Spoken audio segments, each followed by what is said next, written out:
Hey guys, Ron Cecil here, men's life coach and co-host of the podcast Cutting for Sign. Welcome to this video. Today I'm going to talk about the perfect morning routine. Often the first thing that guys talk to me about when they start working with me is what they want to do in the morning to get prepared for their day.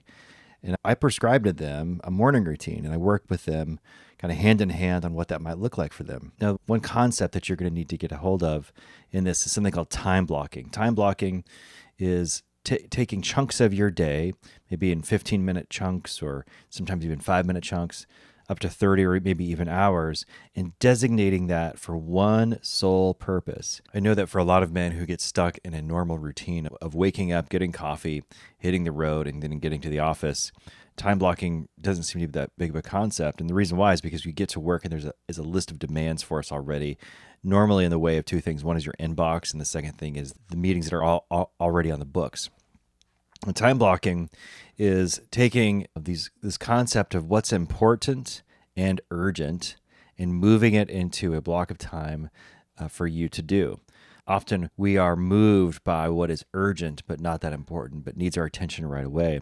So time blocking is a way for you to open up your Google Calendar or your Microsoft Outlook and creating a schedule within your calendar that allows you to see visually that from 5 in the morning to 7 in the morning is personal time for your morning routine. So once you have that scheduled and blocked out, here's what you need to do. You need to wake up, make sure that you do not get on a digital device. We all know the reasons why that should happen. You're going to pick that thing up hundreds of times by the end of the day anyway.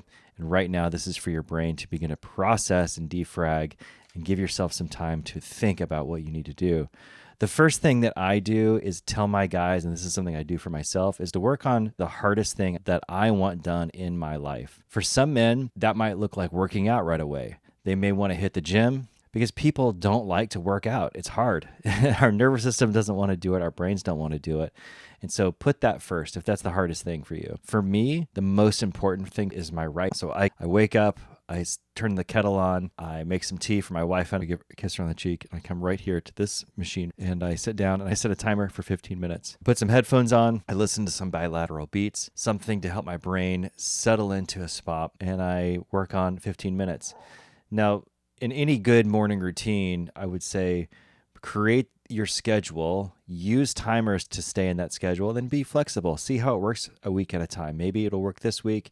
Maybe it'll work for a few months. It used to be when I would write, I would try to write 1,000 words in a sitting. And when I was creating drafts of writing, that was important to me because I just needed to get it out there. Now that I'm in more revision time, 15 minutes is what I do. And if I feel like it's working really well, the next thing I do is I open my journal and I write 3 to 5 sentences of what I'm grateful for.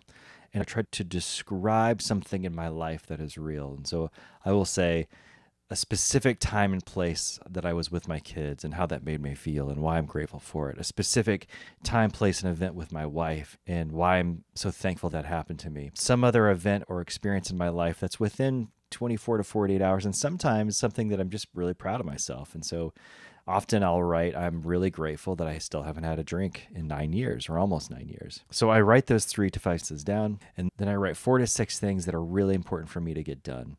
This might be something like pay a bill, but it also might be something that is more long-term, like working on a project for 15, 30, 45 minutes, or maybe even an hour. And I write 4 to 6 things. I used to write a 12-point to-do list, and I found that it's better for my mind to settle in and go, you know what, I'm going to do 4 to 6 things really well today. I'm going to give myself plenty of bandwidth to do it and start there. And then what I do is I'm going to decide what is the most important, not necessarily what is the most urgent. Sometimes urgent takes control over our day. And often what we need to think about is a reframe on what is really the most important. And because it lacks urgency, I continue to put it off. So I write that down and I get a visual of my day. Then I open up my calendar and I double check my appointments when I'm talking to my guys, when I'm working on marketing, when I'm working on the back office stuff. And I just make sure that I know that time is written in my journal. And then I get up and I take my dog out for a walk and make sure she gets her exercise and playtime. Then I'm home and I open up my computer and I work out for a half hour, often with a buddy through Zoom. So when I'm in training mode versus maintenance mode, that workout might be an hour long. But for my schedule right now and my pace of life, 30 minutes a day, 4 times a week seems to be optimal. Finally, I give myself 30 minutes to get dressed and head out the door. That's my morning routine right now. Here's what you got to understand about your morning routine is because there's not a perfect one, oftentimes you'll get stopped in even having one because you don't know what to do. So make this as easy as possible. Get up, don't get on your phone. Next thing you're going to do is you're going to dedicate 15 minutes to doing the thing that you've been putting off. Maybe that's working on a project. Maybe that's writing. Maybe that's spending time with your kids. I don't know what it is. That's for you to decide. Think about it real quick. What's the thing that you've been putting off the most? And you might be shitting on the idea, and you might be suspect of the idea of using only 15 minutes. If you've not been doing it, if you've been putting it off, then 15 minutes is exponentially higher than doing nothing. It's way higher. It's thousands % higher than doing nothing. So give yourself the gift of dedicated 15 minutes of focus on that thing. Make sure you take care of your body, you hydrate, take your supplements and vitamins, and get your exercise in. Knock it out of the way so that you're not thinking about it the rest of the day. Get your meditation in. Dedicate at least 15 minutes of time to sit and do nothing. Put your headphones on, turn on your bilateral beats or your binaural music from brain.fm, or look them up on YouTube, or watch one of my meditation videos. Put your headphones in, lay flat on your back. You don't have to sit down.